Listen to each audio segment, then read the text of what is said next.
Skip ചെയ്ത് അടുത്ത വീഡിയോയിലേക്ക് പോകുന്നതിന് മുമ്പ് ഞാനൊരു ചോദ്യം ചോദിക്കട്ടെ പ്രിയപ്പെട്ടവരെ. നമ്മുടെ വാക്കുകൾ കൊണ്ട് മുറിവേറ്റ എത്രയോ പ്രിയപ്പെട്ടവർ നമുക്ക് ചുറ്റുമുണ്ടെന്നറിയാമോ? അവരിൽ പലരും നമ്മളെ കാണുമ്പോൾ ചിരിക്കുന്നു എന്ന് മാത്രമേ ഉള്ളൂ. അവർ ഹൃദയം കൊണ്ട് നമ്മളിൽ നിന്ന് ബഹുദൂരമാണെന്നുള്ള വാസ്തവം നമ്മൾ തിരിച്ചറിയാതെ പോകരുത്. കാരണം ഒരേ സമയം മുറിവുണ്ടാക്കാനും മുറിവുണക്കാനും കഴിയുന്നതാണ് നമ്മുടെ അധരങ്ങളിൽ നിന്ന് പുറപ്പെടുന്ന വാക്കുകളെന്ന് പറയുന്നത്. അതൊരു പക്ഷേ പെട്ടെന്നുണ്ടായ ദേഷ്യത്തിൽ പറഞ്ഞതായിരിക്കാം. ഒരു കാര്യത്തെക്കുറിച്ച് കേട്ടപ്പോൾ ഉണ്ടായ തെറ്റിദ്ധാരണയുടെ പുറത്ത് ആ ഒരു സാഹചര്യത്തിൻ്റെ സമ്മർദ്ദത്തിൽ നമ്മൾ പറഞ്ഞു വിട്ടതായിരിക്കാം. പക്ഷേ അത് കേട്ടയാളുടെ ഹൃദയത്തിൽ ഒരു ചാട്ടുടി പോലെ വന്ന് പതിച്ച് ഒരു ആയുധം ഉണ്ടാക്കുന്ന മുറിവിനേക്കാൾ ഭയാനകമായി ആ മുറിവ് പലരുടെയും ഹൃദയത്തിൽ ഇന്നും ഉണങ്ങാതെ കിടപ്പുണ്ട്. ഒരേ സമയം കണ്ണ് നനയ്ക്കാനും മനസ്സ് നിറയ്ക്കാനും ശക്തിയുള്ളതാണ് നമ്മുടെ അധരങ്ങളിൽ നിന്ന് പുറപ്പെടുന്ന ഓരോ വാക്കുകളും എന്ന് ഞാനും നിങ്ങളും തിരിച്ചറിയണം. വാക്കുകൾക്ക് അങ്ങനെ ഒരു ശക്തിയുണ്ട്. ഏതെങ്കിലുമൊക്കെ ആയുധങ്ങൾ കൊണ്ട് ഏറ്റവും മുറിവുകൾ ഉണക്കാൻ നമുക്ക് മെഡിസിൻ ഉപയോഗിക്കാം. എന്നാൽ വാക്കുകൾ കൊണ്ട് ഹൃദയത്തിന് ഏറ്റവും മുറിവുകൾ ഉണക്കാൻ സ്നേഹം കൊണ്ടും തിരിച്ചുള്ള സ്നേഹത്തോടുകൂടിയുള്ള വാക്കുകൾ കൊണ്ട് മാത്രമേ അങ്ങനെയുള്ള മുറിവുകൾ ഉണക്കാനും അങ്ങനെയുള്ളവരെ ചേർത്ത് പിടിക്കാനും കഴിയത്തുള്ളൂ. ചേർത്ത് പിടിക്കാൻ രണ്ട് കരങ്ങൾ എപ്പോഴും വേണമെന്നില്ല. നല്ല വാക്കുകൾ, ഇമ്പമേറിയ സ്നേഹത്തോടുള്ള വാക്കുകൾ അത് ചേർത്ത് പിടിക്കലിന് തുല്യമാണ്. കാര്യം ഓരോ വാക്കുകളും നമ്മുടെ ഹൃദയത്തിൻ്റെ ചിന്തകൾക്കനുസരിച്ചാണ് വരുന്നത്.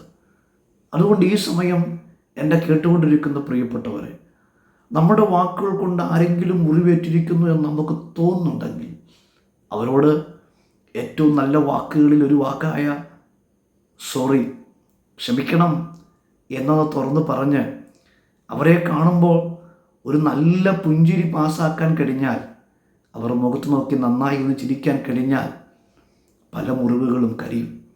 കാരണം എന്താണെന്നറിയാമോ? നമ്മളിൽ ആരാണ് ആദ്യം പോകുന്നതെന്ന് നമുക്കറിയില്ലല്ലോ. കടങ്ങളും ഇങ്ങനെയുള്ള ഒന്നും നമ്മൾ ബാക്കി വെച്ചിട്ട് പോകരുത്. നാളെ നമുക്കുണ്ടാകുമോ, അടുത്ത നിമിഷം നമുക്കുണ്ടാകുമോ എന്ന് നമുക്കറിയില്ല. അങ്ങനെ ആരെങ്കിലുമൊക്കെ നമ്മുടെ ചുറ്റും ഉണ്ടെങ്കിൽ ഒരു സോറി പറഞ്ഞ് അവരുമായി സ്നേഹത്തോടെ മുമ്പോട്ട് പോകണം. വാക്കുകൾ നമ്മൾ വളരെ സൂക്ഷിച്ച് ഉപയോഗിക്കണം. വേദപുസ്തകം ഒരു ദൈവവൈതൻ്റെ വാക്കുകൾ എങ്ങനെ ആയിരിക്കണമെന്ന് നമ്മളെ പഠിപ്പിക്കുന്നുണ്ട്. വേദപുസ്തകം പറയുന്നു, മറ്റുള്ളവരെ ഉത്സാഹപ്പെടുത്തുന്നതായിരിക്കണം ഒരു ദൈവ പൈതലിൻ്റെ വാക്കുകളെന്ന് പറയുന്നത്. രണ്ട്, വേദപുസ്തകം പറയുന്നു, മറ്റുള്ളവരുടെ ആത്മീക വർധനവയ്ക്കല്ലാതെ ആകാത്തതൊന്നും നമ്മുടെ അധരങ്ങളിൽ നിന്ന് പുറപ്പെടുവാൻ പാടുള്ളതല്ല. മൂന്ന്, നമ്മുടെ വാക്കുകൾ സൗമ്യമായിരിക്കണം. വളരെ സൂക്ഷിച്ച് വളരെ സൗമ്യതയോടുകൂടെ നാം സംസാരിക്കുന്നവർ, നമ്മുടെ വാക്കുകൾ ഉപയോഗിക്കുന്നവരായി മാറണം. നാല്, നമ്മുടെ വാക്കുകൾ എപ്പോഴും സൗമ്യതയോട് കൂടെ ഉള്ളതായിരിക്കണം.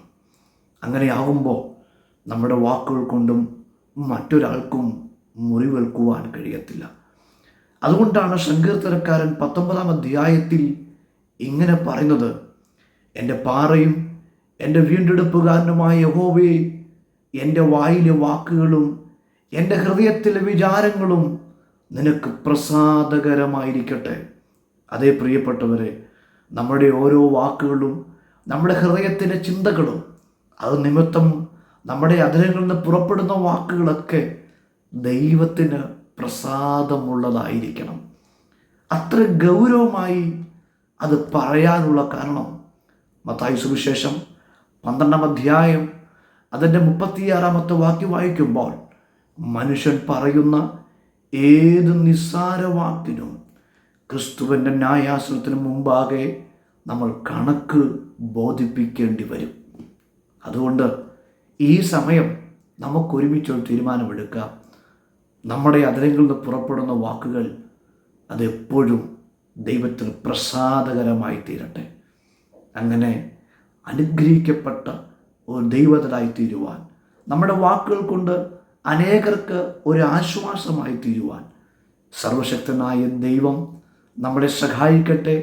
അങ്ങനെയുള്ള വാക്കുകൾ കൊണ്ട് ആയിരങ്ങളെ നമുക്ക് ചേർത്ത് പിടിക്കാം. God bless you. Amen. Amen.